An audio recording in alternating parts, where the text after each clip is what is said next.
വൈദ്യശാസ്ത്രവും അപകടത്തിന് മുന്നിൽ തോറ്റുപോയി. 20 വർഷമായി ഒരു യുവാവ് ആശുപത്രിയിൽ കോമ അവസ്ഥയിൽ കഴിയുന്നു. അതും രാജകുമാരൻ. സൗദി അറേബ്യയിലെ Al Waleed bin Khalid bin Talal രാജകുമാരനാണിത്. 36 വയസ്സ് തികയുന്നു. 2 പതിറ്റാണ്ടായി ഈ അവസ്ഥയിൽ തുടരുകയാണ്. 2005-ലാണ് ഒരു കാർ അപകടത്തെ തുടർന്ന് വലീദ് രാജകുമാരൻ കോമ അവസ്ഥയിലെത്തിയത്. സൈനിക കോളേജിലെ പഠനകാലത്തായിരുന്നു അപകടം സംഭവിച്ചത്.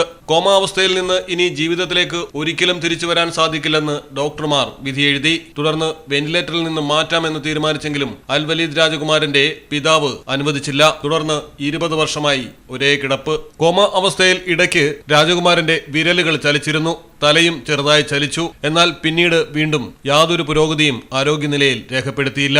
ലോകത്തെ വലിയ കോടീശ്വരന്മാരിൽ ഒരാളായ Khalid bin Talal Al Saud രാജകുമാരന്റെയും റീമ ബിൻ തലാൽ രാജകുമാരിയുടെ മകനാണ് അൽ വലീദ്. റിയാദിലെ കിങ് അബ്ദുൽ അസീസ് മെഡിക്കൽ സിറ്റിയിലാണ് ലോകത്ത് ലഭിക്കാവുന്നതിൽ വെച്ച് ഏറ്റവും മികച്ച ചികിത്സയുമായി അൽ വലീദ് തുടരുന്നത്. ട്യൂബ് വഴിയാണ് ഭക്ഷണം നൽകി വരുന്നത്. വെന്റിലേറ്ററിൽ നിന്ന് മാറ്റിയാൽ മരണം സംഭവിച്ചേക്കാമെന്നാണ് റിപ്പോർട്ടുകൾ.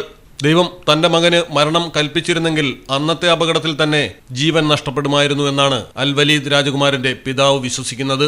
അതുകൊണ്ടാണ് മകന്റെ ജീവൻ ഇപ്പോഴും വെന്റിലേറ്ററിന്റെ സഹായത്തോടെ നിലനിർത്തുന്നത്. മകൻ ജീവിതത്തിലേക്ക് തിരികെ എത്തുമെന്ന പ്രതീക്ഷ മുറുകെ പിടിച്ചു കഴിയുകയാണ് മാതാപിതാക്കൾ. News desk.